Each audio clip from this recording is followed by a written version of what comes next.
2024 के लोकसभा इलेक्शन का लोकल सर्वे निकल के सामने आ चुका है।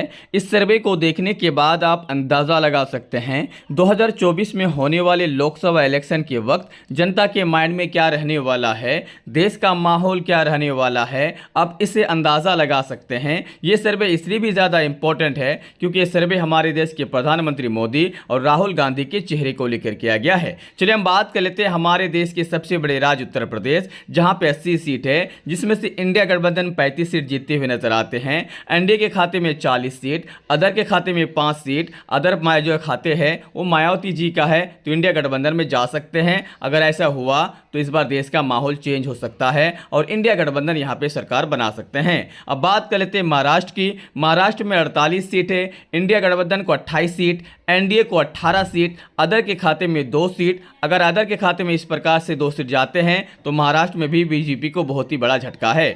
बिहार की बात कर ली जाए तो बिहार में 40 सीट है, इंडिया गठबंधन को 25 सीट, एनडीए के खाते में 14 सीट, अदर के खाते में 1 सीट। नीतीश कुमार के वापस आने के बावजूद नुकसान है बीजेपी को। तमिलनाडु में 39 सीटें, इंडिया गठबंधन को 23 सीट्स, एनडीए को 15 सीट्स, अदर के खाते में 1 सीट जाते हुए नजर आते हैं। यहां पे भी इंडिया गठबंधन आगे हैं। अब बात कर ली जाए आंध्र प्रदेश की। आंध्र प्रदेश में 25 सीट है, इंडिया गठबंधन को 14 सीट, एनडीए को 10 सीट, अदर के खाते में 1 सीट। यहां पे भी बीजेपी कमजोर है। अगर बात की जाए मध्य प्रदेश, शिवराज सिंह चौहान की वजह से यहाँ पे उसे नुकसान हो रहा है। इंडिया गठबंधन को 15 सीट, एनडीए को 10 सीट, अदर के खाते में महज 4 सीट। अब बात कर ली जाए कर्नाटक की, जहाँ पे कांग्रेस मजबूत है। 28 सीट में से इंडिया गठबंधन को 18 सीट, एनडीए को 8 सीट्स, अदर के खाते में 2 सीट्स, मतलब यहाँ पे भी आगे हैं। गुजरात में 26 सीट से 26 में से इंडिया गठबंधन को 11 सीट, को 15 सीट्स, अदर को 0 सीट्स। अगर ऐसा रिजल्ट रहता है बीजेपी के गढ़ में तो देश का माहौल हो रहा है चेंज। अब बात कर लेते हैं उड़ीसा की।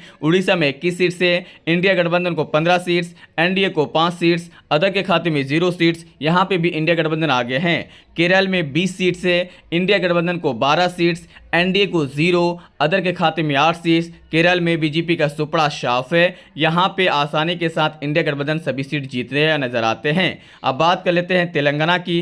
तेलंगाना में 17 सीट से इंडिया गठबंधन यहां पे 17 के 17 सीट जीतते हुए नजर आते हैं। एनडीए के खाते में 0 सीट्स, अदर के खाते में 0 सीट्स। यहां पे भी बीजेपी का सुपड़ा साफ है। आसाम में 14 सीट से इंडिया गठबंधन 6 सीट्स, एनडीए 4 सीट्स, अदर के खाते में 4 सीट्स एनडीए में जा सकता है, जिसके कारण आसाम में बीजेपी मजबूत है। अब बात कर लेते हैं झारखंड की। झारखंड में 14 सीट से इंडिया गठबंधन को 10 सीट्स, एनडीए को 4 सीट्स, अदर के खाते में 0 सीट्स। यहां पे हेमंत सोरेन को जेल में डालकर भी बीजेपी को नुकसान है। पंजाब में 13 सीट से यहां पे बीजेपी का सुपड़ा साफ है। 13 के 13 सीट्स इंडिया गठबंधन के खाते हुए जाते हुए नजर आते हैं, क्योंकि यहां पे आम आदमी के साथ इंडिया का अलायंस है। अब बात कर ली जाए छत्तीसगढ़ की। छत्तीसगढ़ में 11 सीट से इंडिया गठबंधन को 6 सीट्स, एनडीए को 5 सीट्स, अदर के खाते में 0 सीट्स जाते हुए नजर आते हैं। छत्तीसगढ़ में भी इंडिया गठबंधन आगे नजर आते हैं, क्योंकि यहाँ पे छत्तीसगढ़ में भी 6 सीट जीतते हुए नजर आते हैं। अब बात कर लीजिए हरियाणा की। हरियाणा में 10 सीट्स है, जिसमें से इंडिया गठबंधन को 5 सीट्स,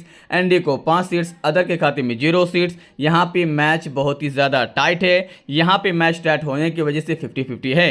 अब लास्ट राज्य की अगर बात कर ली जाए दिल्ली की। दिल्ली में 7 सीट है। 7 सीट में से इंडिया गठबंधन को 5 सीट्स, एनडीए के खाते में 2 सीट्स, अदर के खाते में 0 सीट। इंडिया गठबंधन दिल्ली में भी आगे हैं। अगर इसी प्रकार से देखा जाए कि हमारे भारत के सभी राज्य में इंडिया गठबंधन कितने सीट से लेकर आ रहे हैं, तो अभी जो रिजल्ट निकल के सामने आया है, इस रिजल्ट के आधार पर 300 से लेकर 350 सीट इंडिया गठबंधन जीतते हुए नजर आते हैं। और भारतीय जनता पार्टी की अगर बात की जाए 200 से लेकर 210 सीट जीतते हुए नजर आते हैं। मतलब यहाँ पे सरकार बनाते हुए नजर आते हैं इंडिया गठबंधन।